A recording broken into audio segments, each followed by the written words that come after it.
कि हमारे पूर्वज क्या अंग्रेजों के सामने झुके? हाँ या ना तो करो। हमारे पूर्वज अंग्रेजों के सामने नहीं झुके, बराबर है? क्या हमारे पूर्वज मुगलों के सामने झुके? नहीं झुके। क्या हमारे पूर्वज रजवाड़ों के सामने झुके? नहीं झुके। मराठों के सामने भी नहीं झुके। और आज पीछे पीछे पूछ हिला रहे। 75 साल में क्या हालत बना दिया तुम्हारा। और एक गंभीर बात, 1950 से पहले, 1947 से पहले हमारे बाप दादे किसी दूसरे के नेतृत्व में कभी लड़ाई नहीं लड़ते थे, कभी दूसरे के नेतृत्व में काम नहीं करते थे। सारी लड़ाइयां उस जमाने की आप याद कर लीजिए, इतिहास पढ़ लीजिए। और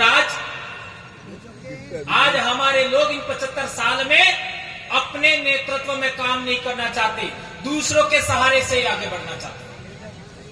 ये गुलामी कैसे आई, ये बात समझना जरूरी है। और एक इंपॉर्टेंट बात, जब हमारे पूर्वजों को अनाज नहीं मिलता था, परेशानियां थी, उस जमाने में भी हमारे पूर्वज कभी भी भीख नहीं मांगा। मांगा क्या? नहीं मांगा। और आज चुनाव के टाइम में पोटलियों की भीख मांगते हो कि नहीं? 1000-2000 रुपए की भीख मांगते हो कि नहीं? ये तुम्हारे समाज की नस्लों को, तुम्हारे बच्चों को, तुम्हारे युवाओं को कौन सी दिशा में ले जाया जा रहा है, ये बात समझना जरूरी है। और एक इंपॉर्टेंट बात, ये भी बात सच है, जैसे मैंने किताब में बताया था कि 1818 के बाद हमारे कुछ लोग गुलाम बने, कुछ लोगों ने इन लोगों का घर पे मजदूरी किया, कुछ लोगों ने उनके आश्रय अपने आप को चलाना शुरू किया, लेकिन 100% आदिवासी या भील कभी गुलाम नहीं बने, कभी नहीं बना। इसलिए हम लोग यह कहना चाहते हैं, जो 100% हमारे समाज का जो पॉइंट है, जो बातें हैं, उन्हीं को आगे बढ़ाना है। जैसे उदाहरण देता हूं, आपके इधर विवाह होता है, मैं बहुत गंभीर बात समझा रहा हूं। आपके इधर विवाह होता है तो क्या करते हैं? ने सदा डूनी मेले, अणा माते एक कड़जाम हो मेले, पहल एक लोटा हो मिले है तो फिर आप भरे ना समझ महुए का अर्थ पहले रखते हैं कि पानी? महुए का अर्थ पहले रखते हैं। तो सबसे पहले एक लोटे में महुए का अर्थ रखेंगे, इसके बाद उसके ऊपर पानी रखते हैं। ऐसा ही करते हैं ना कविता भाई, बराबर है? और उसके चारों तरफ फेरा दिलवाते हैं। कौन दिलवाता है? या तो फूफा या आपका बंदी, बराबर है? अब हमारे इलाके में देखते हो तो फेरे दिलवाने का काम हमारी बुआ कराती है। बुआ फुआ एक ही बात है, ये हमारे इलाके में चल रहा है। तो थोड़ा सा डिफरेंट हो गया, लेकिन हमारे इलाके में भक्ति आंदोलन चले। संत सुरमाल महाराज से पहले मापजी महाराज, मापजी महाराज के बाद में संत सुरमाल महाराज, संत सुरमाल महाराज के बाद में गोविंद गुरु, गोविंद गुरु के बाद भी बहुत सारे हमारे संत हुए। उन लोगों ने भक्ति आंदोलन चलाने की वजह से बीच में आज की तारीख में हम लोग भी नारियल का हवन करते हैं। ये थोड़ा सा डिफरेंट हुआ नहीं हुआ? अब सवाल पैदा होता है, ओरिजिनल क्या है? ओरिजिनल क्या है?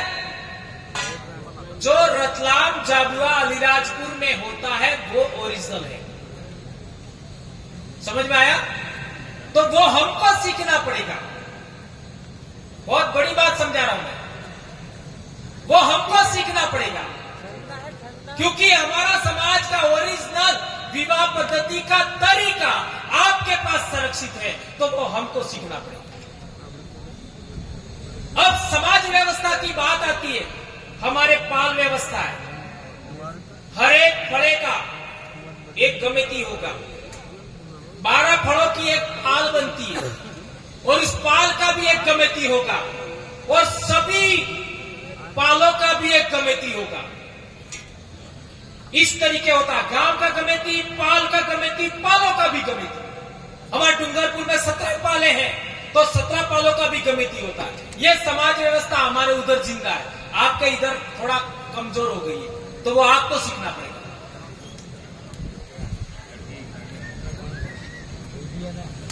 अब पूर्वज पूजा की बात करो, बाबा देव पूजा,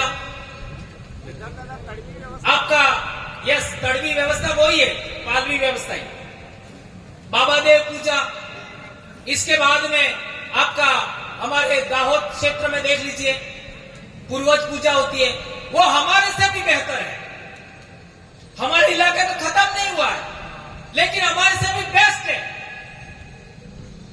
तो पूर्वज पूजा कैसे करते हैं, बाबा देव की पूजा कैसे करते हैं, खत्रीज पूजा कैसे करते हैं, वो आपको हमें आपसे सीखना चाहिए।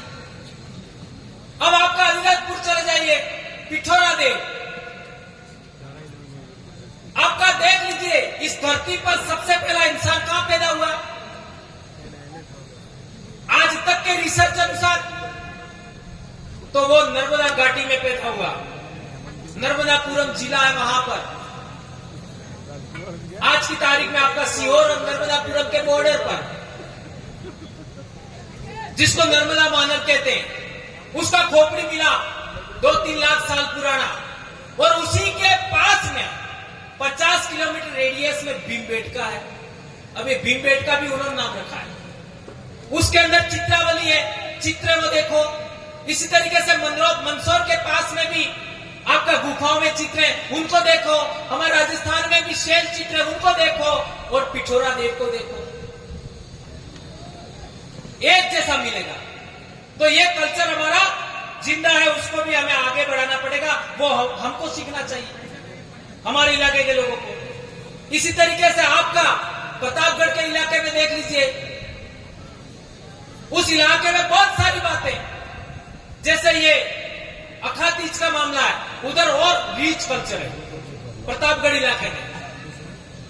और हमारे उधर उदयपुर और सलूमल में देख लीजिए, मंगरा बावसी की पूजा होती है। अब ये मंगरा बावसी क्या है, उसका विस्तृत में अभी उदाहरण नहीं समझाऊंगा। यह सभी बातें पूरे ट्राइबल एरिया में। अब आप साउथ गुजरात चले जाइए, वाघदेव की पूजा होती है, वनदेव की पूजा होती है, कणी कंसारी की पूजा होती है। तो जहां जो कल्चर रीच है उसको हमें सीखना चाहिए, पर हम क्या कर रहे हैं, जो हमारा है ही उसकी ओर जा रहे हैं। इसलिए बिल प्रदेश शब्द बोलने से, बिल प्रदेश एकता के नाम पर हम दूसरे इलाके की डिफरेंट बहुत सारी बातें जो हमारे इलाके में खत्म हो चुकी है, उनको हम पुनर्जीवित कर सकते हैं। और आदिवासी बोली का पुनर्विकास होता है, आदिवासी संस्कृति का पुनर्विकास होता है, आदिवासी धर्म का पुनर्विकास होता है। तो हम लोग आने वाले 50 साल, 100 साल, 500 साल बाद भी हमारी नस्लें आदिवासी ही रहेंगी। अन्यथा ओबीसी, और ओबीसी में जाने के बाद आपका जल, जंगल, जमीन का अधिकार खत्म, 5वीं अनुसूची का अधिकार खत्म, आर्टिकल 13(3) का ग्राम सभा का खत्म, पैसा कानून खत्म, वनाधिकार खत्म। उसे कंट्रोल फंसो आदिवासी का। ये हम लोग इतना बड़ा जनजागरण क्यों करें, ये बात समझनी जरूरी है। और एक इंपॉर्टेंट बात कह करके मैं अपनी बात समाप्त करूंगा।